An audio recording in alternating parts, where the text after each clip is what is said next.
Hello and good morning friends. Welcome to the CEC-UGC live lecture. Dear friends, we are pleased to announce that we are very successfully running our series on history of American literature. So far we have conducted 3 sessions, that is 3 lectures on this series, and continuing this series further, today we would be talking on European Renaissance, as well as in our later session we would be discussing on Renaissance in England. And for this discussion we have once again with us in our studios Dr. B.S. Dhaya. Dr. Dhaya is an eminent academician, as well as I would like to tell you all, he has authored numerous books and taught in various universities in India and abroad. So dear friends, I would like to welcome our guest, Professor Bhimsen Dhaya, under whose able guidance we would be discussing, we would be learning on the European Renaissance. Without wasting any time, I would like to welcome our guest, Professor Bhimsen Dhaya. Professor Dhaya, welcome to the EduSet lecture. Thank you. Well, we shall talk today about the European Renaissance. Renaissance literally means regeneration, revival, rejuvenation. And it was a revival of ancient learning, Greco-Roman. Plato, Aristotle, Cicero, these texts of these great writers from ancient times. And as I keep saying, literature cannot be detached from the total history of civilization. So, whatever happens in a country or a continent, that will have its impact upon literature also. So, here in the 15th century, middle of the 15th century, 1453 to be precise, Turkey invaded Italy. And then of course, the rest of Europe. That was the year 1453. Now, in this invasion, lot of destruction took place, but some scholars were able to escape, and they escaped Italy with whatever manuscripts they had. So, with the manuscripts of Plato, Aristotle, Cicero, others, they went to the neighboring country like Germany, and that is where the whole thing, Renaissance, begins. So, the beginning in Germany had already been made in that direction by Martin Luther. Martin Luther was a monk in the church, but then after some years he left the job, church job, because he was very unhappy, thinking man, and seeing a lot of corruption in the churches, seeing how the churchmen were misleading the common people. So, he started a movement, but before he did that, he joined the University of Wittenberg and became professor of divinity. So, as a professor of divinity, his job was to interpret the Bible, and what he was trying to teach people was that don't go by what these church people say. They mislead you, they misinterpret the Bible, and they have set up their own empire all over Europe. So much so that even the kings had to seek the permission of the Church of Rome for doing anything. even for divorcing. The case of Henry VIII of England is a notorious one, and the Church at Rome had refused to give permission to his divorce. As a result, England separated from the Church of Rome, and they set up their own Anglican church in England.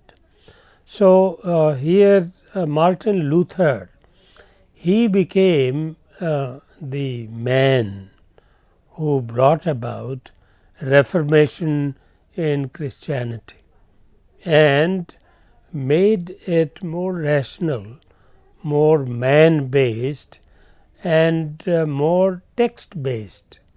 He said, you see, you directly go to the book, the Bible, and don't go to the church or the monk, because these institutions spread ignorance. That is why during the medieval ages, when the church was ruling Europe, we know how witchcraft was very popular, mysteries were popular, and miracles were popular. So people were fed on these things.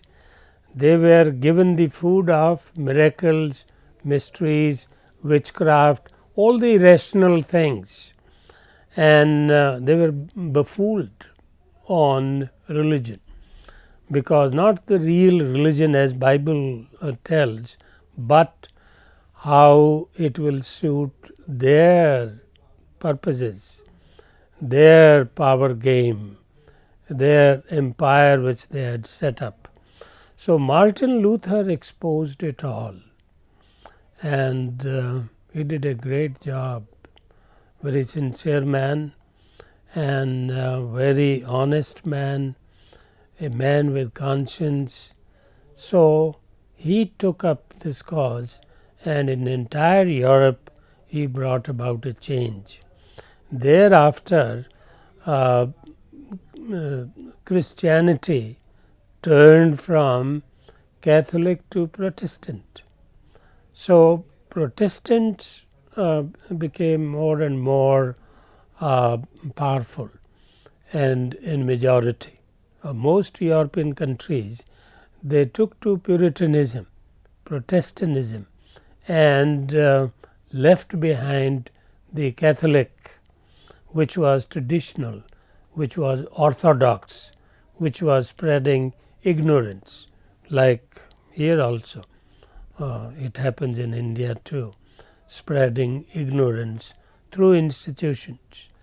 So he attacked institutionalized religion and taught people to have direct access to the Bible, and therefore to God, and rely upon yourself. Trust thyself. That was his message. So the whole outlook, religious outlook, that also became man-centered, and the mind of man, that became the real divine power rather than any institutionalized God. So this was one source for the change, for the Renaissance, which came about in the 15th century and then developed into 16th. So Martin Luther had a great role to play. The second force which contributed to this change, drastic change from the medieval ages, was humanism, a philosophy of humanism. And here one among many, of course, was Pico, Pico della Pirandello from Italy. So Pico wrote a book on the importance of man, human, man-centered book, and through that book he propagated the idea of man-centered universe, and he said God is nothing but human mind itself, the divine agency. And he says that is why man has been placed at the center of the universe. From the planet Earth you can look up to other planets, you can look at the universe and you can interpret it. So this again was the kind of message which had already been given by Martin Luther. So the second force of humanism, where Pico was the leading figure, again made the thought, the philosophy, man-centered, and therefore that also had a great influence on people in Europe. Now, third was the emergence or the rise of sciences. The earliest among them, again in Italy and neighboring countries, Galileo was one, Copernicus another, then later of course Francis Bacon. These people, these scientists and scientific thinking, you see, they propagated rationality, reason, logic, and for the first time, we came to know that it is not the sun which moves around the earth. Before 15th century, people used to think that it is the sun which is going round, because you see it in the morning one side, in the evening the other side. So normally people would think it has moved from now east to west, and it is the sun which is moving. Galileo, Copernicus, they said no, sun is fixed, sun is stable. It is the other planets which are going round the sun, including the earth. So this was a great change, and that changed the mind of people, and people started thinking for themselves. So the medieval orthodoxy came under heavy attack from these people, one after the other. And Harvey, Harvey, Harvey had also discovered as a scientist blood circulation. Earlier this was not known, that there is circulation of blood in the body, and that keeps the organism live, beginning with the heart and how it flows into veins, etc. So Harvey gave that discovery. So a lot of discoveries started coming up in different fields of sciences, medicine, engineering, philosophy, so on and so forth.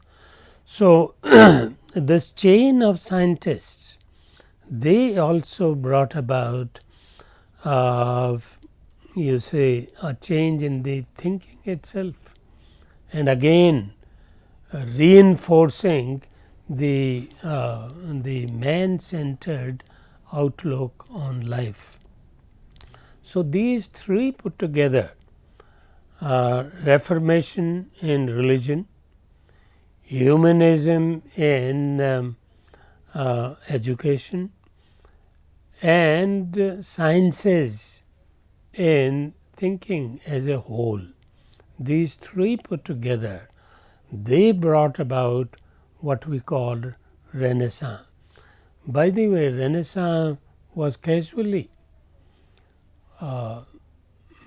humanism was casually used by the students at the university, because they were studying humanities, poetry, grammar, painting, philosophy, moral philosophy.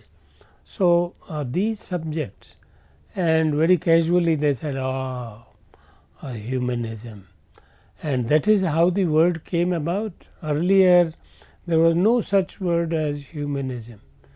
So, sometimes things are created, things are born casually, but they prove to be of great significance in changing the civilizational process, and this also did. Humanism was born from these casual remarks, but then humanism changed the entire course of civilization in Europe in the 15th century. So, that also became a part of the process of Renaissance, and the movement then got accelerated by these scientists, by these humanists, and by those revivalists, those scholars who escaped the Turkish invasion and brought the Greco-Roman texts of writers like Plato, Aristotle, and so on. So, the fall of Constantinople, the modern name, earlier actually it was Byzantium. Byzantium, the old name for that Italian city. Later it became Constantinople. Now, the end of the empire, end of Byzantium Empire, this came about in the 15th century again, but then this proved to be lucky for literature, proved to be a boom for the change in literature that came about, because during the Renaissance, the kind of poetry that came out, beginning with White and Surrey, then Sidney and Spencer, then Marlowe and Shakespeare. So, all these writers, if you compare them with the earlier writers of the medieval ages, you see the difference, even between Chaucer and White and Surrey, because Chaucer sounds very orthodox compared to them. Chaucer sounds belonging to a society which is fixed, where you have those professions, hierarchies, and he takes up professionals one by one from those pilgrims, but in a hierarchy. The top ones in the social hierarchy, they speak first, and then the middle order, and then the lower order. That is how it goes. And from Chaucer, when you come to White and Surrey, you find it is very different. They are not talking of any orthodox beliefs, not talking of any hierarchy, and you find their model is not the medieval lyric. Here the model became Petrarch. Now, Petrarch was the first Renaissance poet of Italy, and he wrote a sequence of sonnets more than 100. And he gave a new form of poetry to European literature. Then sonnet became so popular after Petrarch that everybody in England, Germany, France, everywhere, they were imitating Petrarch and writing sequences of sonnets. Sonnet, is a short poem of 14 lines with a definite rhyme scheme to begin with. In the Italian sonnet, you had 8 and 6, 2 units in the poem, one comprising 8 lines, then the second part comprising 6 lines, and 8 and 6 they having ABC, ABC 6 lines, and earlier AB, AB, AB, AB 8 lines. So, that is how AB, BA, AB, BA. That is how the rhyme scheme went. Of the first 8 lines, AB, BA, AB, BA. Then the 6 lines, CDE, CDE. So, 8 and 6, that made the Italian sonnet. But when it comes to England, in the English language, then a slight change takes place. White and Surrey, who were the first poets of the Renaissance and the first imitators of Petrarch, it is they who modified the format of the sonnet from the 8 and 6 division. They changed it to 4, 4, 4, 2, means 3 quartets and a couplet. So, 3 quartets and a couplet means 4 parts of the short poem called sonnet. From 2 it came to now 4, and the rhyme scheme obviously also changed. So, this was just a formal change that came about in the sonnet when it came to England. But then they continued imitating Petrarch. Sidney was the first one. Sidney wrote again a sequence under the title Astrophel and Stella. Stella is the girl beloved and Astrophel is the lover. So, addressing Stella, Astrophel speaks out the sonnets and Sidney makes a sequence. So, sequence would imply that 100 and odd sonnets, even Shakespeare later would write 154, they are linked by something in common. And one thing in common is that they are addressed by the same speaker and they are addressed to the same person, like Aristophel and Stella. So, Stella is being addressed by Astrophel. Similarly, Petrarch addressed Laura. Laura was the girl he was in love with, and so on. So, similarly, Shakespeare later would address in first 126 sonnets or 28, he addresses his friend, which is believed to be the Earl of Southampton. And the last 28 sonnets, they are addressed to the dark lady. No one knows who this dark lady was, but then the sonnets are addressed to her. So, in every sequence there had to be an object of address and a speaker.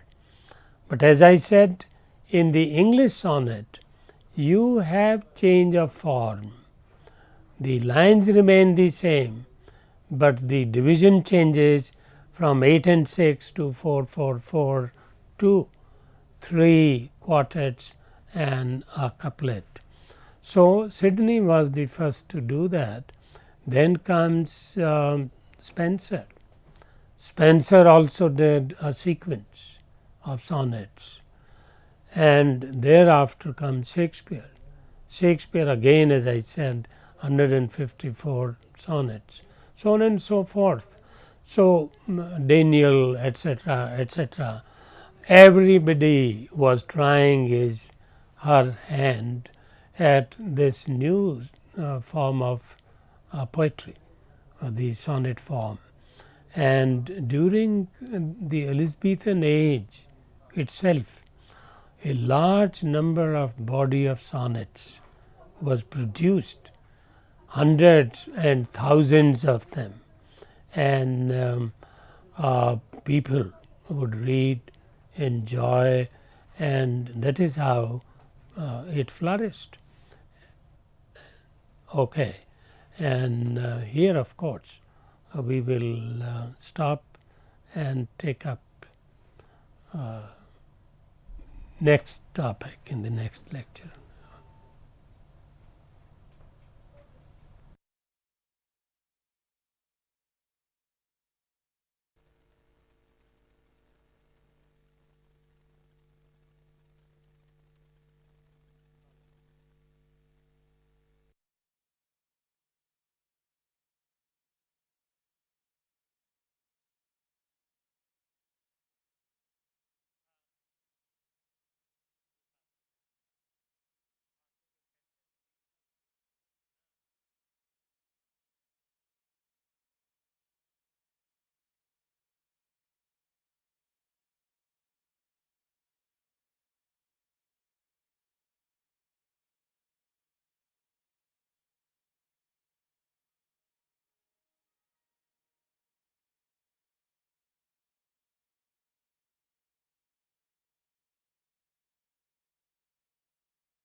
Well, in this lecture we will talk about Renaissance in England,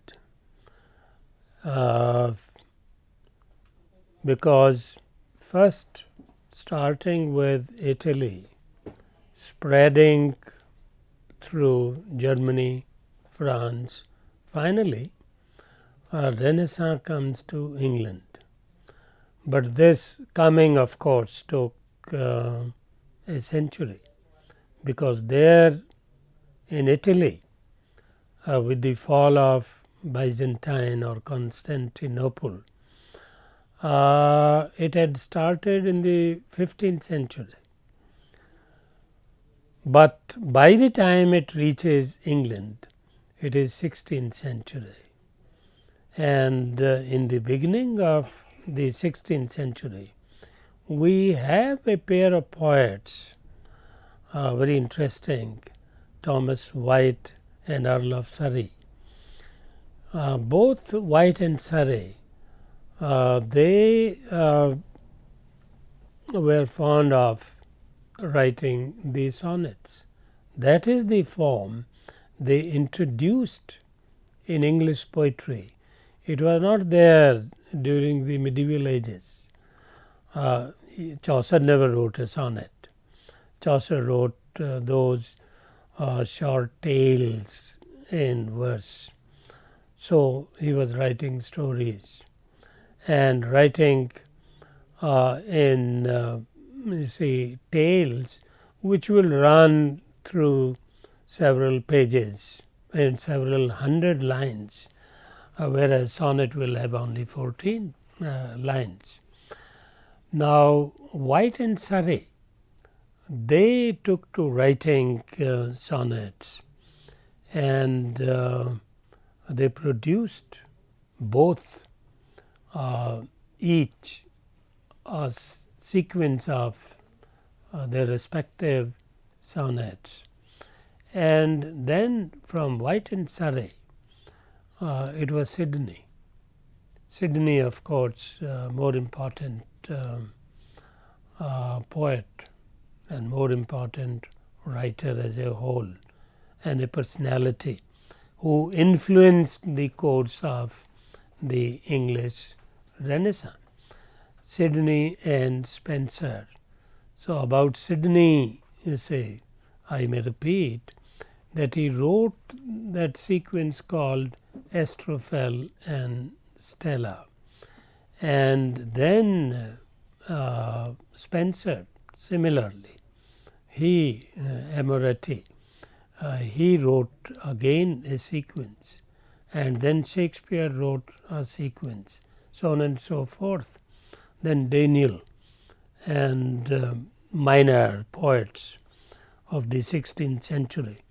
So that is how it spread, and it spread in all branches of literature, not merely poetry, but poetry, of course, was the dominant form of literature during the Renaissance. Obviously, it carried great prestige. So anyone who had the creative talent would like to become a poet. And second, of course, dramatist. Interestingly, dramatists were not considered as prestigious as poets, because drama was meant to entertain common people, common public, who will make a lot of noises also. Sometimes they will turn rowdies, and the dramatist and the bunch of actors who staged the play, they had to put up with all this. Shakespeare did. And that is why the dramatists, including Shakespeare, they were not considered as great as like the poets, Spenser, Sidney, and so on. So, but then, as I said, this new spirit of the Renaissance spread in all branches of writing. From poetry it came to drama, and from drama it came to prose. So overall, the entire literature of the Renaissance in England, which means 16th century, it drastically changed from the formats that existed during the medieval ages. And that's why we find from poetry to drama. Now, if you compare the Elizabethan drama with the medieval drama, during the medieval period we had only two forms of drama, miracles and moralities. So, a direct sort of preaching through the stage of miracles. Miracles means incidents unusual, uncommon, unnatural from the lives of the Christian saints. So, those miracles, people will just hear and wonder at them, just as we also do. Our saints in Hinduism or Sikhism or Buddhism, so we have stories from their lives of miracles, like Guru Nanak's life. There are a set of miracles, and people wonder how it happened. So, similarly, during the medieval period in England, we had these miracles and moralities. They became subjects of drama, and the stage during that period was used for a sort of preaching, because miracles and moralities, that is direct as well as indirect preaching of the Christian Gospels and the Christian saints, their lives. So, through that material, they were propagating the edicts of Christianity. But then, when you come to the Elizabethan age, you find drama has drastically changed. Think of Shakespeare, beginning with comedies, tragedies, histories, romances. Look at that variety. So, nothing of the miracles, nothing of the moralities, and nothing of the Bible or Christianity. He is writing human stories. He is writing stories of real men and women, and people who are liable to commit crimes also, who are liable to come up with great sentiments and emotions and thoughts also. So, you have comedies, you have tragedies, and then he wrote histories also, beginning with Richard III, Richard II, then Henry IV, 5th, 6th, 7th, 8th. So, a lot of history plays, tragedies, comedies. In tragedies, you have criminals also like Macbeth, you have persons like Othello, who strangulates his own wife, suspecting as usual, male suspicion about the integrity of the woman, and so on. So, you have Edmund, and you have Iago, these villains.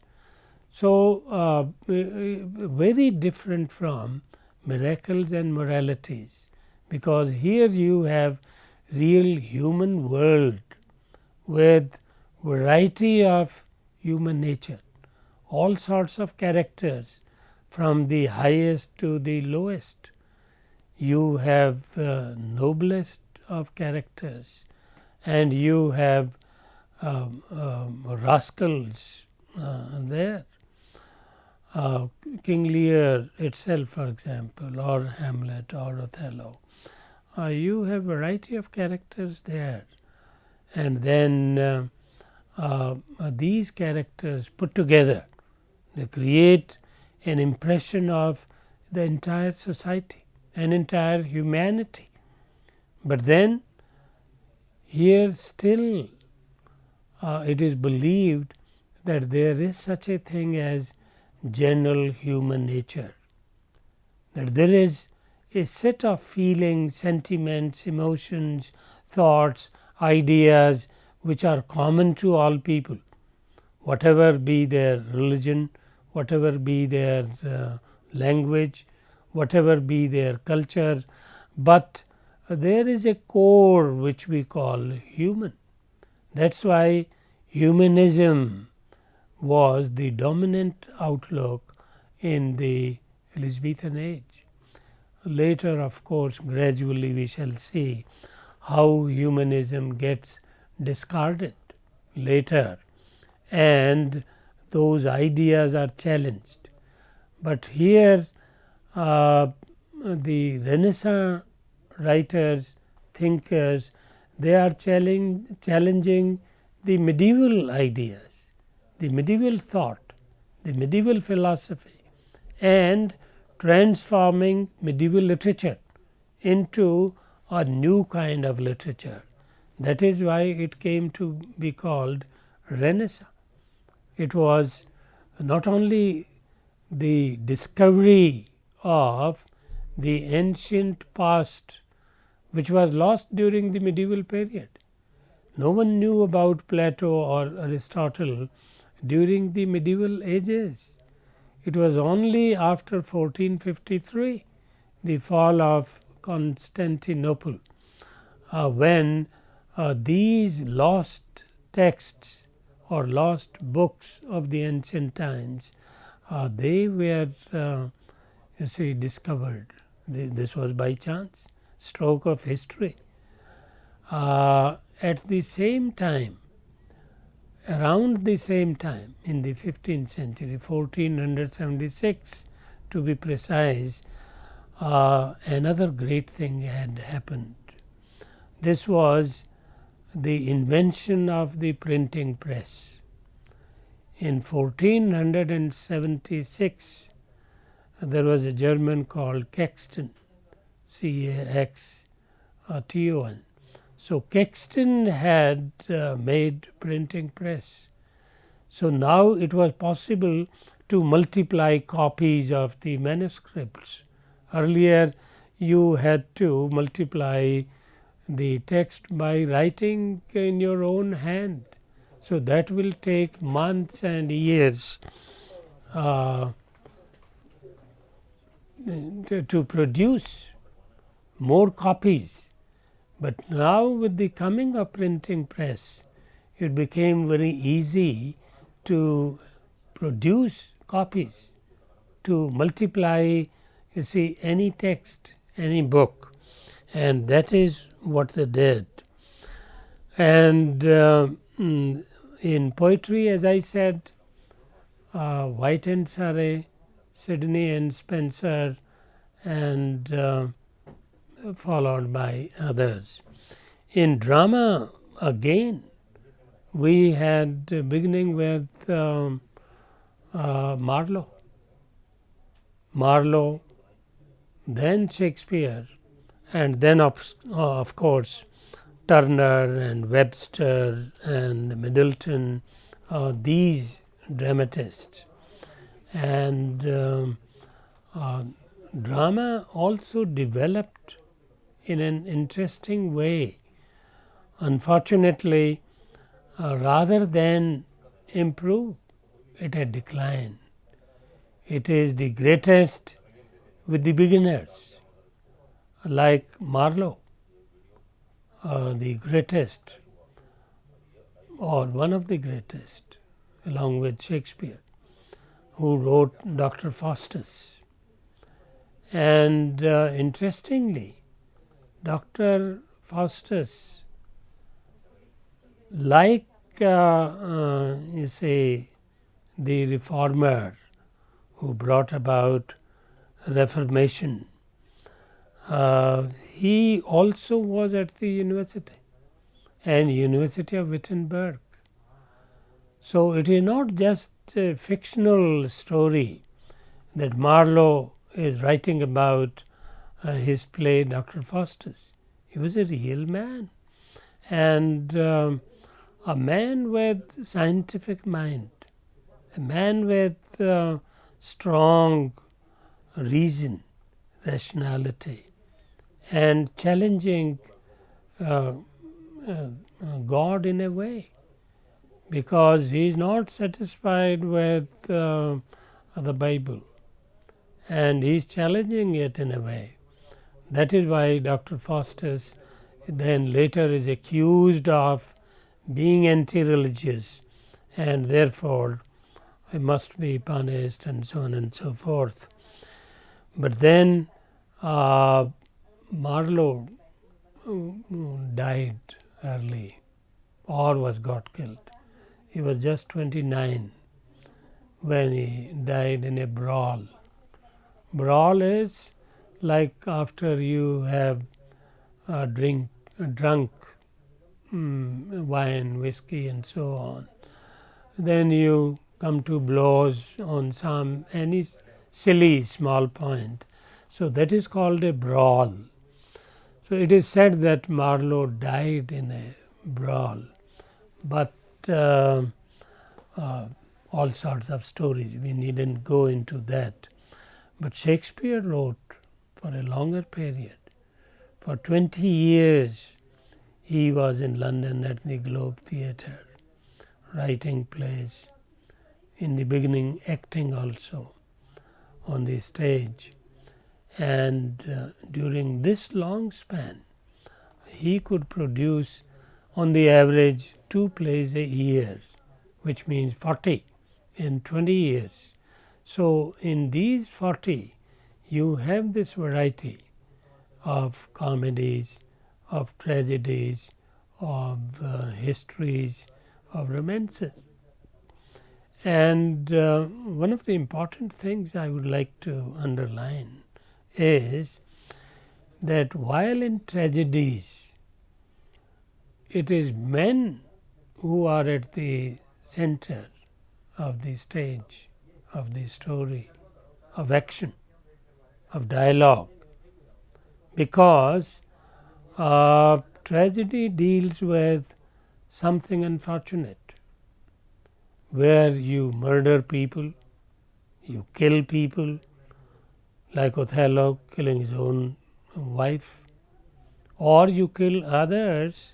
In King Lear, 2 sisters killing the third one, their husbands also, and battle takes place with these 2 sides, family divided into 2. So in tragedies you have all this. That's why in tragedy, because there is cruel action, there are killings. So it is men who are at the center, who dominate, who are the heroes, villains also. But in comedies, it is the women who dominate, because in comedies you have positive values dominating. The central characters also, take As You Like It, or Twelfth Night, A Midsummer Night's Dream, Merchant of Venice, Portia. You find it is women characters who dominate the stage, the story, and women represent a set of values, moral values, which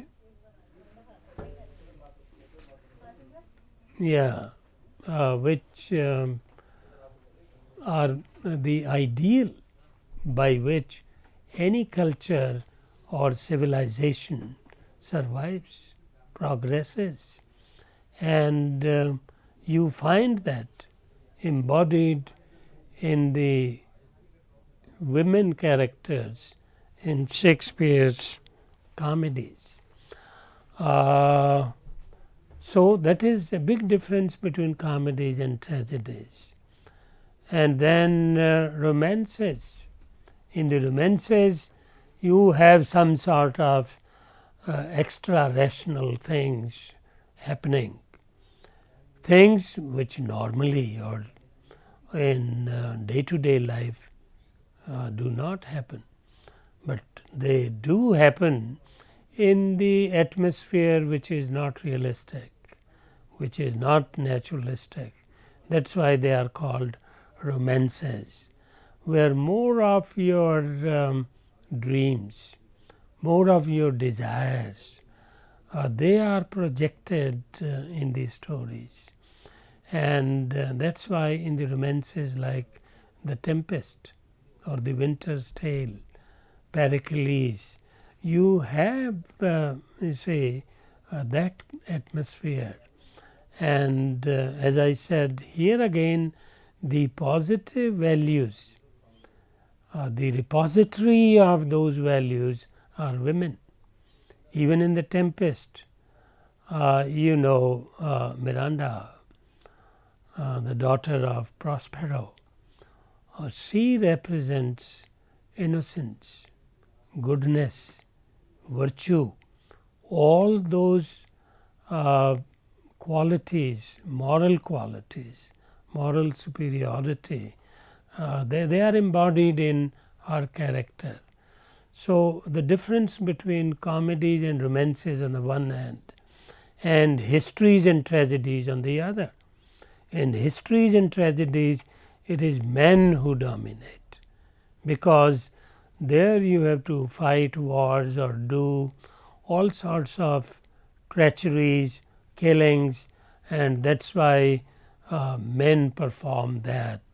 So, Shakespeare shows this gender difference between the male and the female characters, and how one is better known for destruction and the other better known for harmony, happiness. So, that is what women give in life, whereas men in histories as well as in tragedies, they cause lot of destruction. And similarly, after drama, poetry, drama, in fiction also, you find a great change from the medieval to the Renaissance period in England. Now, in prose writing of the period, you have Thomas Nashe, you have Thomas Delaunay, you have Green, you have Lilly, you have Peel. These are the writers who wrote prose in England. I repeat, you have Green, you have Peel, you have Thomas Nashe, then you have Thomas Delaunay. Green's Pendosto, Pendosto. Pendosto was a romance again, but not in poetry. This was written in prose. Similarly, Delaunay wrote the Jack of Newberry. The Jack of Newberry. It is also called short fiction, because regular novel, will come in the 18th century.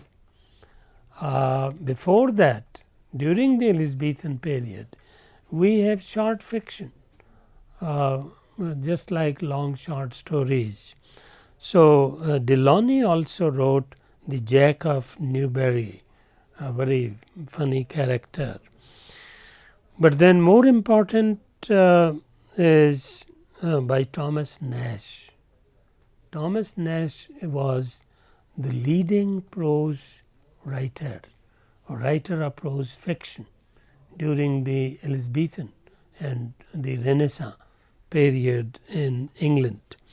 His famous book, The Unfortunate Traveller. The Unfortunate Traveller, it's a very funny book, very interesting. It has a subtitle also, or The Life of Jack Wilton, Wilton. So, Thomas Nashe, he produced this, and then of course, Sidney wrote that an apology for poetry or in defense of poesy. Now, critical as well as fictional prose, that also came up as a new form of writing during the Renaissance period. Before that, there was no prose writing. In fact, during the medieval period, medieval ages, you had by and large poetry as the medium of expression, and everything, including fiction, because Chaucer, for example, is writing fiction. all those tales, Canterbury Tales, they are fictions, stories, but written in verse, not in prose. So that is how during the Renaissance in England, literature got transformed from the life of witchcraft, miracles, mysteries, and poetry and drama also, based on those very themes and those very outlook and ideas on life, now changed to a secular kind of literature by and large. Not that religion was completely knocked out. It never happens in history. For centuries things keep going, and the change comes about slowly, one thing going out, the other thing coming in, and in between confluence also of different forces. So that is how the story of the Renaissance in England goes. Okay. Thank you, sir. Thank you so very much for giving us a deep insight into the topic European Renaissance as well as Renaissance in England. Dear friends, we believe that you might have benefited from this particular lecture, and if you want to give your feedback regarding this particular lecture, then you can mail us at info.cc@nic.in. and for accessing this lecture, very soon we are going to upload this lecture on YouTube, with the help of which you can see this lecture the number of times you wanted, as well as later on you can give your feedback. So we would be meeting again tomorrow and would be discussing on another topic. Till then, take care. Goodbye. Thank you, sir. Thank you so very much. Thank you.